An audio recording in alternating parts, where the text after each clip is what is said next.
Argos is a multinational cement and concrete producer and distributor present in Colombia, the United States, Central America, and the Caribbean. Each of our processes has a story.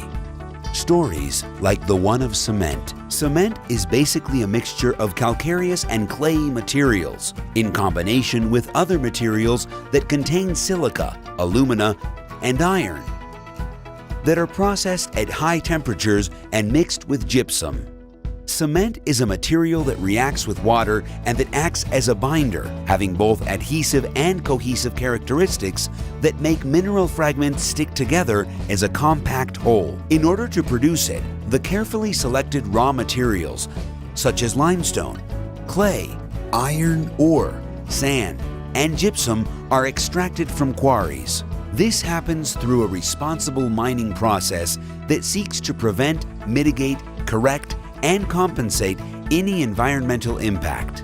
We are Green Light. We strive for the sustainability of our operations through a balance between profits, social development, and a reduction of our environmental impact, all within a context that seeks to maintain good standing relationships with our stakeholders and respect the principles of the Global Compact and of good governance. Even though this process can vary in terms of the procedures and the machinery that are used, the large amounts of rock and clay that are extracted from the quarry are transported in dump trucks or on conveyor belts off to the grinding stage. In this stage, they are successfully reduced in size from rocks measuring up to 1 meter to particles of 2 centimeters in diameter.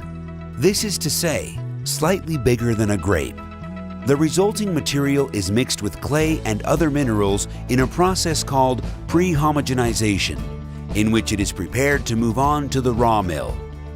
This process is carried out in a mill where the mix of raw materials is ground into a fine powder called raw meal. This raw meal goes through the homogenization process and is then taken to a long rotary kiln where it circulates at temperatures between 1,450 and 1,550 degrees Celsius until it is calcined, at which point its components fuse and form a solid material called clinker. We call this stage clinkerization, and it is the most important step in the production of cement. During the clinkerization process, very high temperatures must be reached. Therefore, it is necessary to have a powerful heat source. This can be obtained by using fuels such as coal, gas, or petroleum-based fuels. The cement production process consumes a large amount of energy. Taking into account that each type of fuel can have significant impact on the process, these resources are very relevant to the cost and value chain of said process. The clinker passes on to a metal-coated mill, where the material is reduced to a powder of particles with a diameter of less than 44 microns, using steel balls distributed along its interior. This means that these fragments are smaller than the antennae of an insect. The result is cement, which is stored in silos so that it can be bagged or shipped in bulk later on. This is how it reaches each construction site, where a new story can be built. Together with us, because we take an interest in our clients' needs, accompanying them and continuously working with each and every one of them, offering the best possible customer service so that their projects can be carried out successfully.